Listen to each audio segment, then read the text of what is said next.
Let's bring in Dr. Peter Chen Hong. He's an infectious disease specialist and professor of medicine at the University of California, San Francisco. Great to see you again. Thanks for having me on, Elaine. Well, doctor, let's talk about the progress of COVID vaccinations in China. I know that there was an issue with some of that, with some of these outbreaks, especially with senior citizens.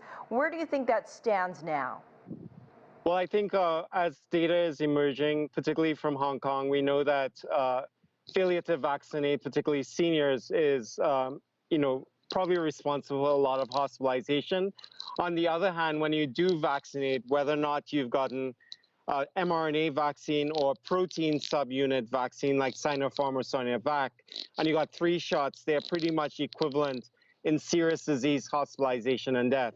If you got 2 shots, I think you probably would be better by getting mRNA vaccines. So I think the discussion is, not necessarily how many people you vaccinated, but like you said, what population you're vaccinated and what the nature of your vaccines are and how many doses you're getting. Earlier in the pandemic, we kept hearing about China's efforts to send many of its vaccines to developing countries, either directly or via COVAX, the COVAX program. Has that dropped off at all, or are we seeing a lull in that, seeing that China is currently dealing with its own outbreaks in the country? I think just like we saw with India, when India was producing their own vaccines, and during the Delta outbreak in India, they turned inwards. I think something similar is happening with China now, except that China has also already vaccinated a large number of its citizens. And again, beefing up vaccinating the older populations, particularly in Hong Kong right now. But I think overall the efforts have lulled. I would say that it was interesting to know that China distributed more vaccines to middle and lower income countries than COVAX did in 2021. So I think everyone really needs to get together to continue to immunize the rest of the world, because until that is done, we'll continue to see new variants, the Pi's, the Rhos, the Sigmas, long after Omicron is gone.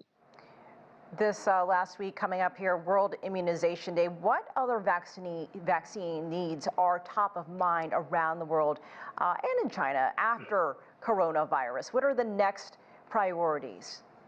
Well, I think you have to think about the big 3 of malaria, tuberculosis, and schistosomiasis with HIV. I think that the development of the mRNA vaccines in COVID-19 has really spurred off this whole industry, or a lot of people looking at with more enthusiasm of whether or not we can use this same kind of technology for these diseases that have such impact. And of course, we are seeing that happening also in other non-infectious diseases as well with mRNA vaccine.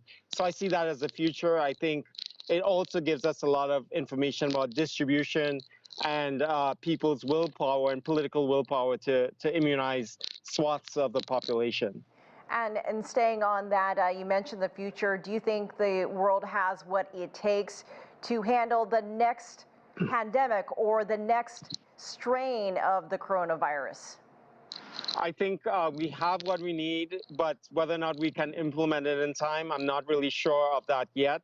As you mentioned, Elaine, there's a lull right now in terms of vaccine distribution around the world, and I hope we can get up on that enthusiasm. And again, what drives people's enthusiasm is spikes in cases, and right now I think that we're still seeing Omicron, so I'm hoping that will happen. There's development in new kinds of delivery of vaccines, so inhaled vaccines or needleless vaccines, and also other kinds of protein vaccines. So I think all of that will lead to more alternatives for people in the future.